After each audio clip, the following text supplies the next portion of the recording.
Namaste and good morning to everybody. And thank you, Matajis, for the wonderful song.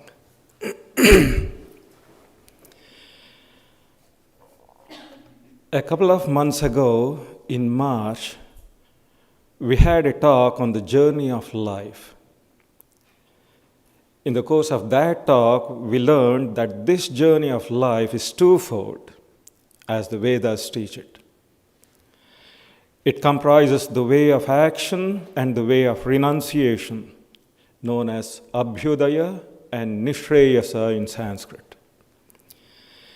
The way of action is characterized by desire, and it leads to material prosperity. And the way of renunciation is characterized by desirelessness.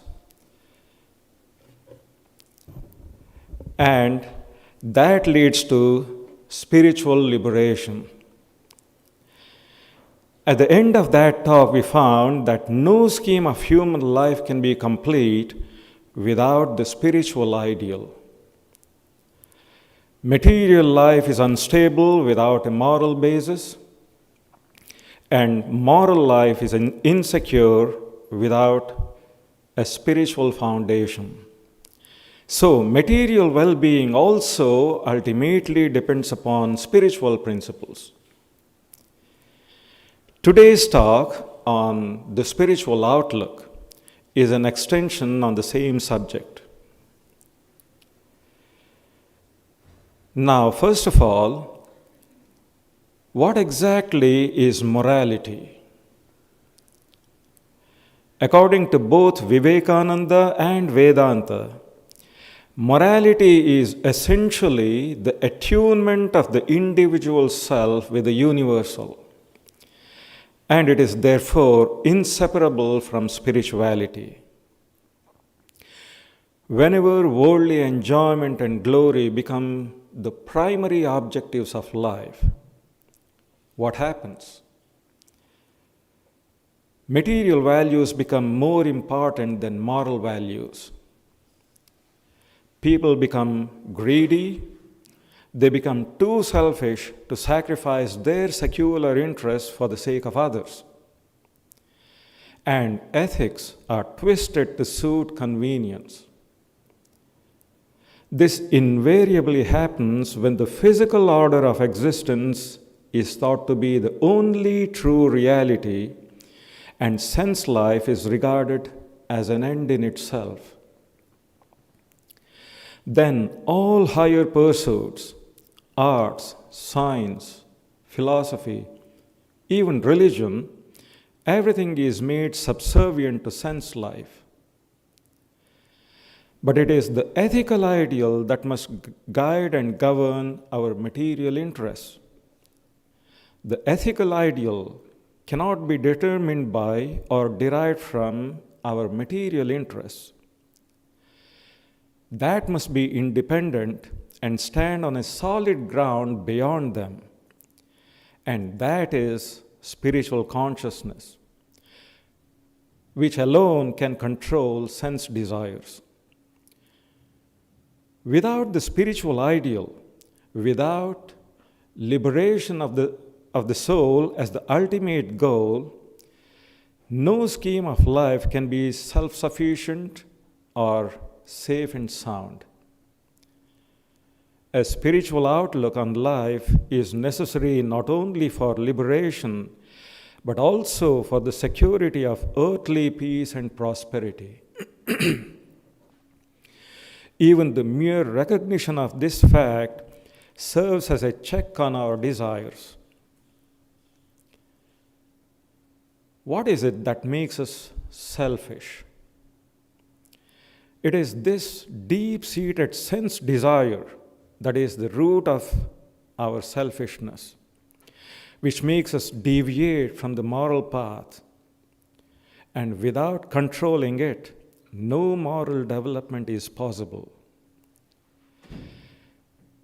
But we modern people hold to earthly enjoyment and prosperity as the supreme end of life, and expect our moral nature to be free and sound enough to regulate our material interests. This is absurd. We allow desire to become dominant, so it has a constant tendency to overpower our reason and weaken our will and lead us astray. And yet we think that in our practical life, in our day-to-day lives, our moral judgment will be intact. Above all, the spiritual ideal provides us with an absolute standard of values. Except liberation of the soul, all other life values are relative. None of them can be the ultimate objective of life. None of them can be an end in itself. They can only serve as instrumental to the spiritual ideal. What I'm trying to say is, without reference to the ultimate value, a right scale of values cannot be framed. So, for all these reasons, any this worldly ideal, however realistic and practical it may seem, is bound to lead to a confusion of values and finally defeat its own purpose. This is true even of humanistic ideals, our so-called humanitarian activities. But we people refuse to see that it is our very love of life that makes us lose it. Of course, a complete scheme of life must include all life values, relative and absolute. Not only that, it must integrate them into a harmonious whole. But this can't be achieved without a right assessment of the values. We have to understand their interrelation, recognize their relative importance, and determine their respective places in our plan of life. A balanced life doesn't mean giving equal importance to all aspects of life, as we usually assume. It means giving due regard to each of them. The different aspects of life, physical, intellectual, aesthetic, and moral, all have to be adjusted to the spiritual ideal and not the other way around. This the Vedic rishis achieved by their fourfold classification of human objectives: dharma, artha, kama, and moksha. The first three include all our secular pursuits. In a wide sense, dharma or virtue implies our internal resources, especially our character. And wealth implies external resources like money, status, and power. Pleasure can be physical, intellectual, or aesthetic. In the Vedic scheme, virtue is the basic value and liberation the ultimate value. Without a moral foundation, no aspect of individual or collective life can ever be safe and sound. The point is, a human being has to be viewed as a whole and in the right perspective. All aspects of life must be taken into account, but rightly evaluated. As we know, broadly speaking, the human personality consists of three different factors: body, mind, and spirit, which are all interrelated. But rightly viewed, we are not a unity of these factors. Now, this is something very important. We are embodied spirit. We are the changeless, immortal self in a changeful psychophysical dress. The real I is pure consciousness. with which the body and mind are only associated as attachments. The physical body is like my house or vehicle. The mind is like an inner device and equipment, but neither belongs to me intrinsically. Our problem is ignorance of the right way of living. And this right way of living cannot be correctly ascertained without knowing what the true goal of life is. The fulfillment of human life is not in material progress or in intellectual achievement or aesthetic delight, nor even in moral development. It lies in spiritual attainment. In order to be free from all delusions, bondages, and sufferings, we have to realize the innate perfection of our spiritual self. We must live with that end in view, attuning our entire being to that supreme ideal as far as we can. But now, how does virtue, how does dharma lead us to this point? How does virtue lead to spiritual awakening and prepare the ground for yoga? Let us not think that all seekers of prosperity end up becoming overly selfish. There are many who do recognize that moral and spiritual laws of the universe govern the material order. They themselves may not be actively pursuing the spiritual ideal, but they are careful not to violate the laws of ethics and virtue for the sake of worldly gain. They have faith in traditional moral values that are based on spiritual principles.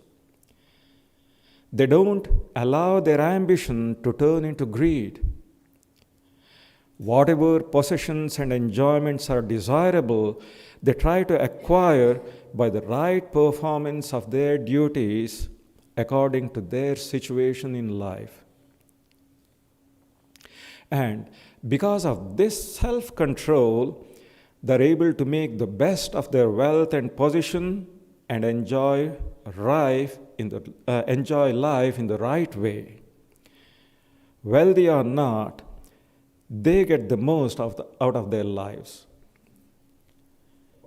Gradually, in natural course, through direct personal experience of prosperity and happiness, a few rare souls develop a special kind of insight, an insight into the inherent shortcomings of all possessions and pleasures, however fascinating, fine, and long-lived. They begin to see the world as a panorama of dualities. They come to understand that no pleasure, no enjoyment anywhere in the world can satisfy their innate longing for unmixed happiness. That nothing here is permanent or perfect. They realize that everything gained by work or virtue or merit comes to an end. Then they become wholly disenchanted by the glitter of the phenomenal world. This is the stage where these seekers of spiritual values want to turn away from the search of the temporal to the search after the eternal. They try to give up the way of activity marked by desire and devote themselves to the way of renunciation marked by desirelessness. But they can't. It is not so easy. The sense desires embedded in the mind don't allow it. So they need some preparatory disciplines to be able to withdraw their thoughts completely from all the glories and joys achievable by work, and to develop an intense longing for the eternal that is attainable only through renunciation. Before giving up the way of activity for the way of renunciation, a seeker of prosperity has to cultivate desirelessness by the practice of karma yoga. That is, by doing work unselfishly with a detached, dispassionate outlook on life.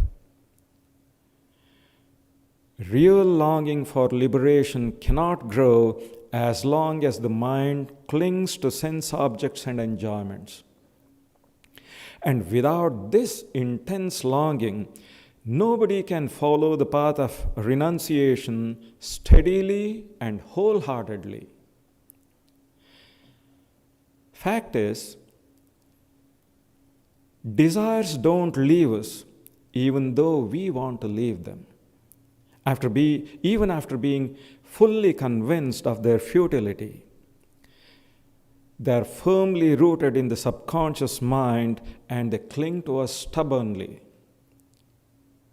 We have to struggle very hard to get rid of them, and this creates an inner conflict. On the one hand, we feel an urge to give up all secular concerns and devote ourselves entirely to spiritual life. On the other, the ingrained habits and tendencies of the mind force us back into the old ruts in spite of ourselves. We may even run away from the world, but we will see that we cannot fix our thoughts on God. They turn again and again to the secular things we have left behind. So, as long as we are even in the slightest bit attached to bhoga or enjoyment, we cannot have yoga, that inner composure necessary for spiritual practice. As long as we value worldly things for their own sake, our mind is prone to be attached to them, and with their gain and loss, we will be swayed by joy and sorrow, like and dislike, pride and humiliation, hope and despair. But when we are able to recognize liberation of the soul as the true goal of life, when we learn to look upon material well-being as a means to that end, then our mind becomes free from worldly attachment, and it becomes possible for us to acquire wealth, secure comforts, hold positions, exercise power, have friends, and so forth, all with calmness and confidence without being blinded or bound. To a yogi, liberation is the ultimate value. All other values are only instrumental to it. So they can view them dispassionately and use them with understanding and judgment for the highest purpose. We become attached to the means only when we forget the goal and mistake the means for the end. But it must also be understood that freedom from attachment doesn't mean indifference. Nobody can be indifferent to the means as long as they care for the goal. When we, as seekers of secular values, wake up to the spiritual ideal, then we try to live in the world free from attachment without letting ourselves be elated by success or depressed by failure. Gradually, we overcome our outgoing tendencies and develop an inwardness of mind. Then there grows within us a natural longing for the realization of our real self and a certain insight into its true nature, which enables us to concentrate on it. This is the stage of inner development that is known as self-purification in Vedanta. Literally, it means purification of the mind, Chittashuddhi, the cleansing of sense desires embedded in it. This is an important stage of spiritual progress. In fact, it is the starting point of all higher yoga. It is after the attainment of self-purification that one becomes an authentic spiritual aspirant, a genuine seeker of liberation with an inner urge who is no longer held back by attachment to worldly things. Leaving behind the way of secular activity once for all, one enters the way of renunciation. However, as a follower of the way of renunciation, the seeker of liberation need not necessarily give up worldly duties and retire into seclusion. Though free from worldly desires, they may or may not outwardly renounce the world. They may continue with their duties in a spirit of renunciation. It depends on their temperament and situation in life. But a spiritual aspirant should have internal renunciation, if not both internal and external. The essential condition for liberation is the spirit of renunciation, not its external marks. So we see that it is along the path of virtue or dharma that the seeker of prosperity arrives at karma yoga. And it is through the bridge of karma that they access the way of liberation. From the way of prosperity to the way of liberation, there is no other approach but karma yoga. And the only approach to karma yoga is through dharma or virtue.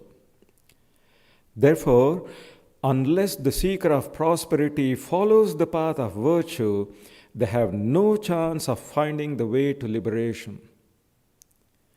To be able to turn away from prosperity towards liberation, one has to know not only the bitterness of pain and poverty, but also the emptiness of pleasure and plenty.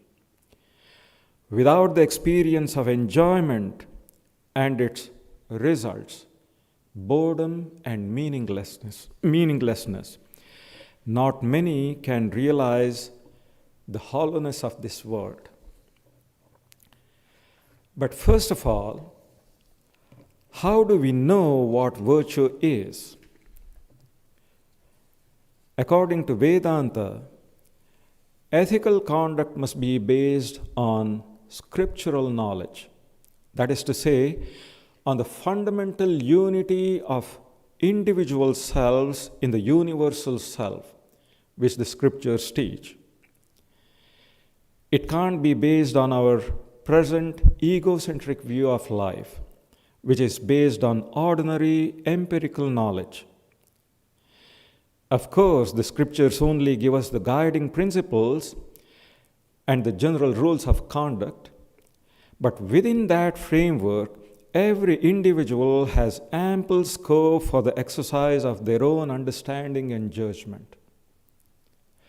In addition to this, we can also get guidance from the words and deeds of those who know the scriptures, who know the spirit of the scriptures, from the behavior of pure-hearted, selfless people who have realized the truths described in the scriptures. And not the least, from our own inner conscience. Then next, what do we gain by living a virtuous life? In this world of ours, we are constantly trying to solve the problem of evil by good. We are trying to overcome poverty by plenty, pain by pleasure, ignorance by knowledge, vice by virtue.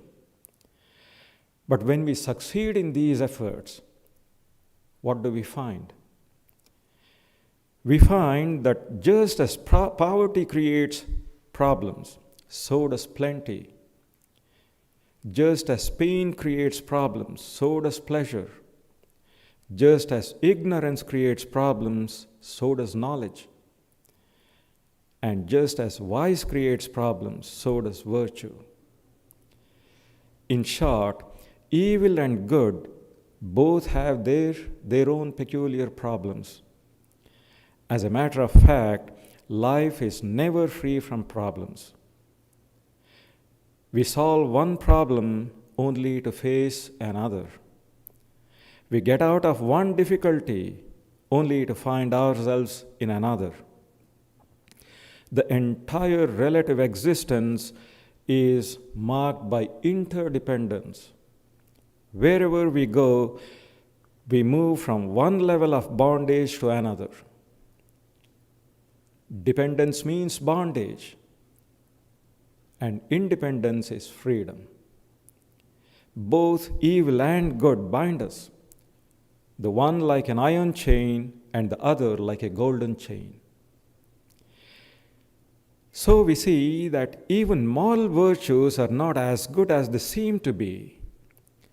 Kindness requires misery for its existence. Justice requires wrong. Forgiveness requires fault. They're all good, but only as conditional, provisional ideals, but never as the ultimate goal. For instance, medical care is needed where there is disease, but it is not an end in itself. The end is sound health where there is neither disease nor remedy. The supreme good is beyond the relativity of good and evil, beyond virtue and vice, beyond all duality. To attain this, one has to rise above relative good as well as evil. But first we have to overcome evil by good, and after attaining the good, we have to understand its inadequacy from actual experience. Only then will it be possible for us to find the way out of relative good to the supreme good, which is liberation from all duality. As we heard a while ago, after experiencing all the good things of life, it is only the virtuous ones among all the seekers of prosperity who will become fully convinced of their futility. This conviction makes it easy for them to reject the joys and glories of relative existence as vanities and pursue the goal of liberation with single aim. Without such renunciation and singleness of purpose, there can be no real spiritual life. Spiritual life begins only when we are ready to discard all that is evanescent for the sake of the eternal, all that is apparent for the sake of the real. We can't turn away from the charms of the world and set out in quest of God out of fear of the battle of life, or because of failure in it, or through some temporary discontent or despair. Escapism and defeatism don't make us spiritual. None of these negative attitudes has the power to divert the habitual trend of our mind from the sensory world to the unseen spirit, because they are lacking in the spirit of renunciation. Let us face it, we human beings, we are born with a natural tendency for sense enjoyment. Unless we have some experience of sense pleasures, unless our desires are satisfied to a certain extent, we can't see through their deceptiveness and turn to the spiritual ideal decisively. To accept liberation as the goal of life, we have to be disillusioned of the glamour of sense life by repeated enjoyment and suffering until our heart longs for the attainment of the absolute good that is beyond dualities. This is the simple truth. The point is, to follow the way of renunciation, a person has to rise above sense desires. One cannot seek the eternal as the only goal of life unless one is free from attachment to the temporal. Neither suppression nor indulgence will help. The spirit of renunciation has to develop from within in due course through a well-disciplined life of experience. It can't be imposed upon a person. This is why the Vedic religion encourages people with worldly tendencies to actively seek material welfare, yet at the same time, it enjoins on them certain moral and spiritual disciplines. These disciplines not only promote material well-being, but also foster the development of the spiritual sense. For the worldly minded, the Vedas even prescribe certain prayers and rites and ceremonies for the fulfillment of those material desires. The idea is, this lower form of religion gives those people a chance to slowly turn their thoughts to the eternal. We can only marvel at the wisdom and compassion of the Vedic rishis. As a rule, without adequate preparation in worldly life, we cannot outgrow worldliness. The vast majority of us cannot seek liberation directly, but we can proceed towards it along the line of least resistance.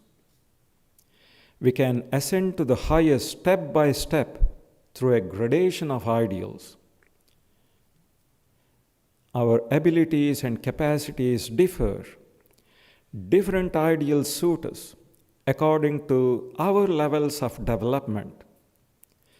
So, in moral life as well as in spiritual life, we have to rise by stages. Gradual growth is the law of life. This is one of the distinctive features of the Vedic religion. While prescribing ethical and moral disciplines, it takes into account the difference in individual tendencies and capacities. Not only in spiritual practice, but also in the cultivation of moral virtues, the Vedas recognize the necessity of a gradation of ideals.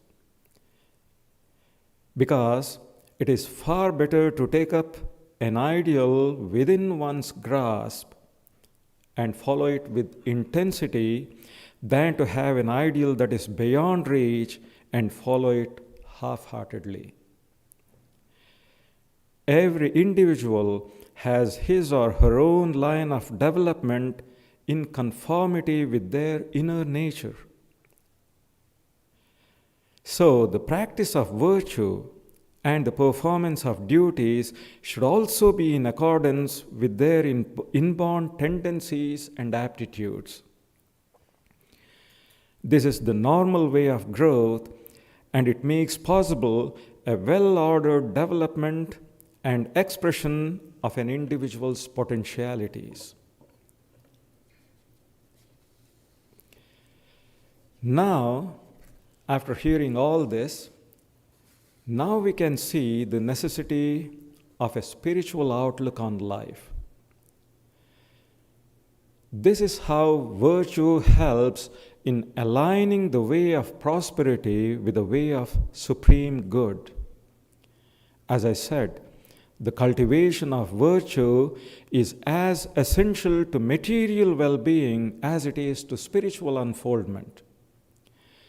It is primarily dharma that enables seekers of prosperity first to enjoy life's blessings, then to realize their inherent deficiencies, and finally to turn to something beyond, which is eternal, infinite, blissful, and free.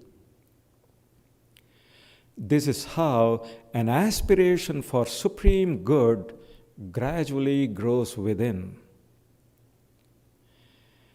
As we all know, dharma mainly consists in the right performance of duties true to our stage and sphere of life.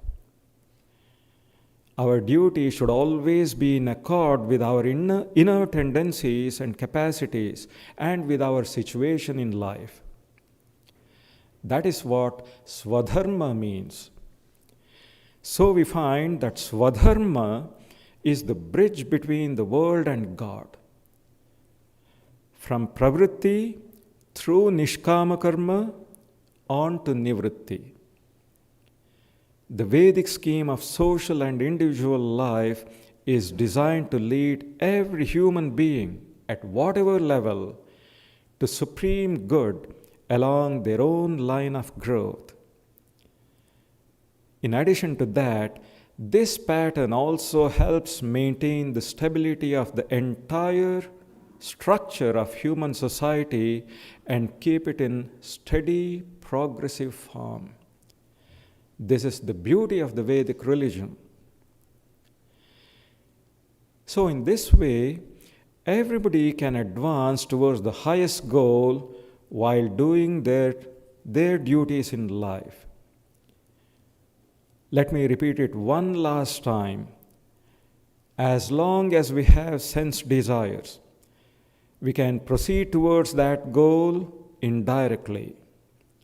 That is, through our search for material welfare. This is the way of activity or pravritti marga, which is characterized by desire. On this path, the regulating principle of the seeker of prosperity is virtue. This directs our course.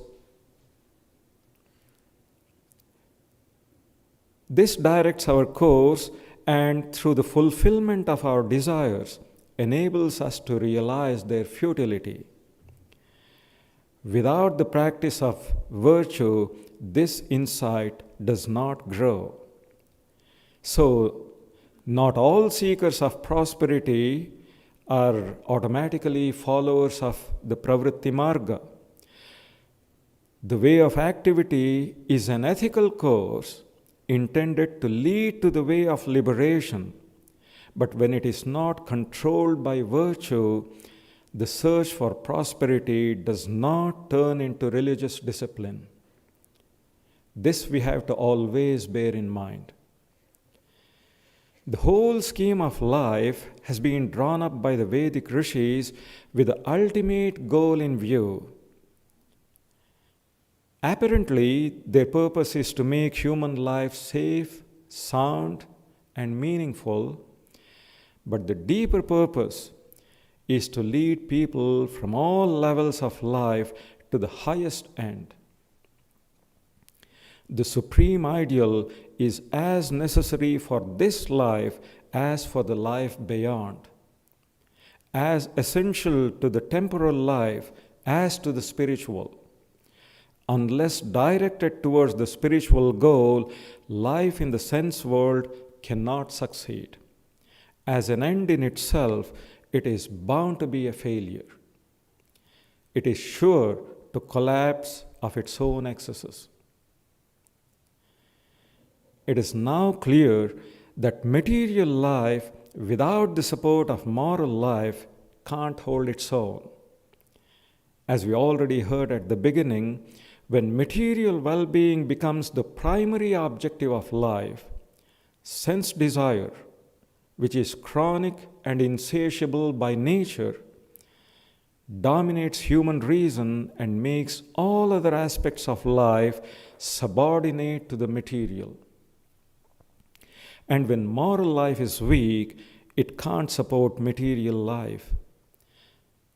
And it is only the spiritual ideal that has the power to control sense desire. Only that can make moral life strong. Then moral life can sustain material life. The various aspects of life find right direction only when they are turned towards the realization of the spiritual self, which is the core of our personality. This is why the spiritual ideal is so indispensable to right living. So it is vital that our sensuous outlook is transformed into the spiritual, and the sooner this happens, the better. We generally view life from two extreme positions, from the standpoint of the physical body or from the standpoint of the spiritual self. Our inborn tendency is to take the first. We don't need a philosopher to teach us that. But to take the second requires moral and spiritual culture. Without repeated instruction and training, no one can change from the standpoint of the body to the standpoint of the Atman. Those who take the body standpoint naturally consider physical well-being, pleasures, and comforts to be the primary objectives of life. Their thoughts, feelings, and actions all tend to sense gratification. They have a sensuous outlook on life. But those who take the Atman standpoint hold self-realization to be the ideal, the supreme ideal, and their thoughts, feelings, and actions are directed to that end. They have a spiritual outlook on life.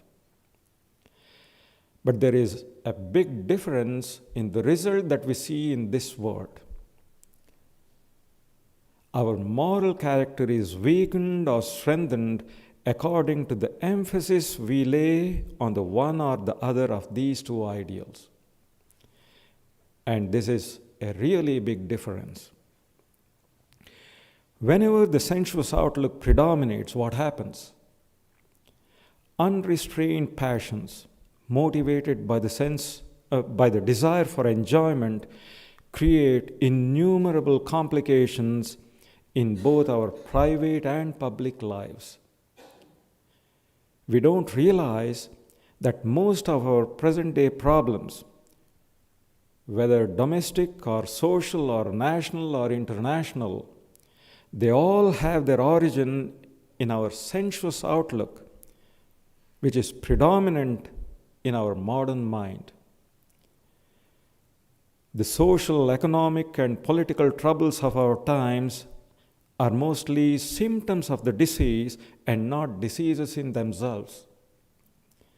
The disease is our sensuous outlook, and this disease can't be effectively cured simply by readjusting a few conditions in those fields. As long as the disease persists, the symptoms will reappear in some other form. So the basic need of our world for a real solution of its problems is a change of our outlook on life and an understanding of the relationship between life and spirit. This is key to our material as well as spiritual well-being. On this depends everything. Thank you.